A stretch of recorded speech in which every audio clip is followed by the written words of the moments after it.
Hi and welcome to GD3D's 3D Pathfinder YouTube channel.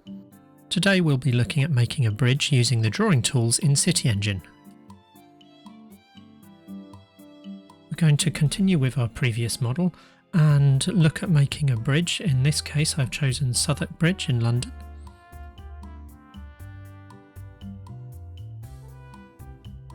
To make it easier, I'm going to turn off the footprints layer for the buildings and create a new shape layer, in this case called Bridges, which is where we're going to be drawing.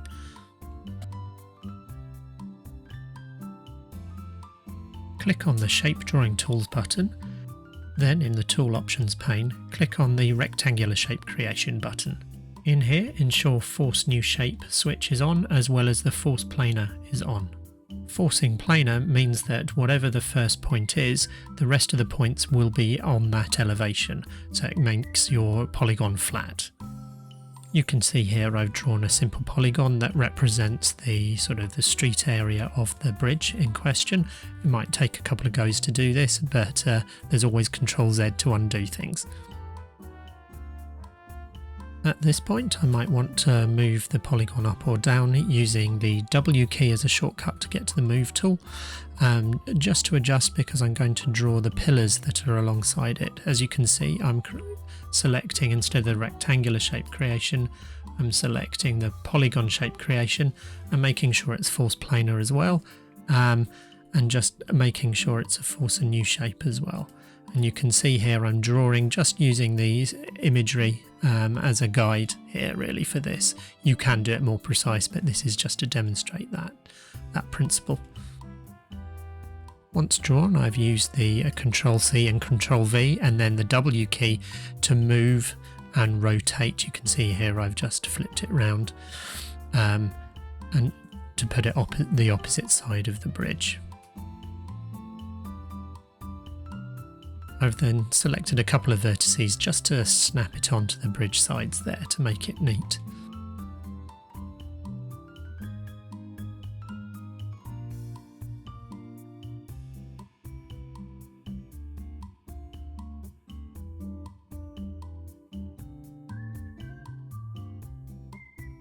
I use Google Street View quite a lot here just to have a look and see what the bridge looks like from the ground, and you can see there's two parts to the pillar really, so I'm going to try and create that.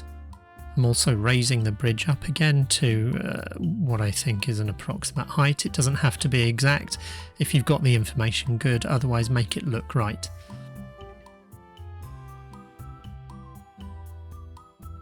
Because all the pillars seem to be approximately the same, I'm going to just create one and then duplicate it along the bridge sides, so that's what I'm going to do. We're going to sort of extrude out each element of the bridge a little here using the push-pull tool. You can see the button on the toolbar, and sometimes it takes a little back and forth to feel how high it should be, how thick it should be. So you'll see a couple of edits here where I try different things before I settle on an approach. There's always the Ctrl-Z key to undo things.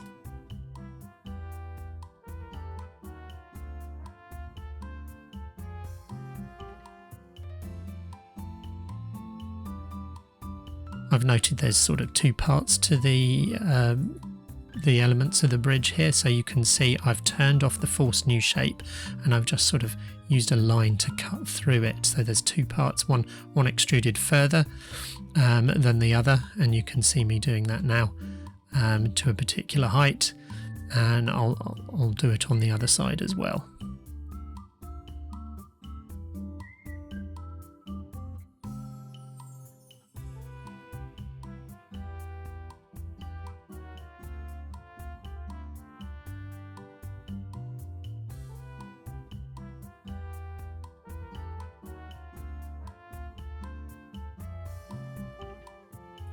I'm not aiming for a precise replica here, I'm just sort of doing an indicative shape at this point, just to get a feel for what the bridge is in this area, similar to the level of detail around, so it does depend on your sort of context modelling here.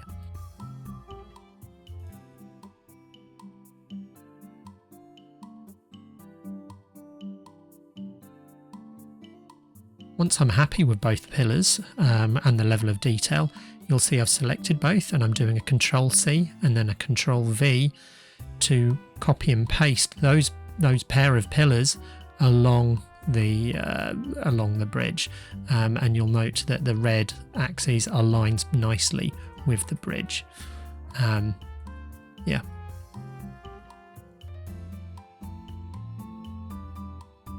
Here I'm extruding one end of the bridge to fit into the terrain that we see here. So sometimes the terrain from your sort of base mapping will include road levels in some way, and that's what's going on here.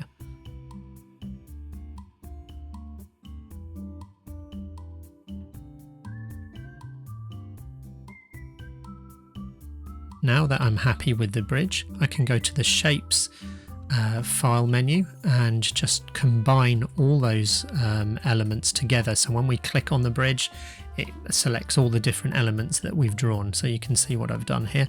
I've given it a name, and I've also gone and added to the object attribute, say a type or something like that. This will be useful when you're passing it back into a file geodatabase for geospatial usage in ArcGIS Pro, for example. Turn on all the other layers to see how it looks, and of course, finally, don't forget to save your work. That's it. I know it's a quick overview, but see you again next time. Thanks for watching, like and subscribe.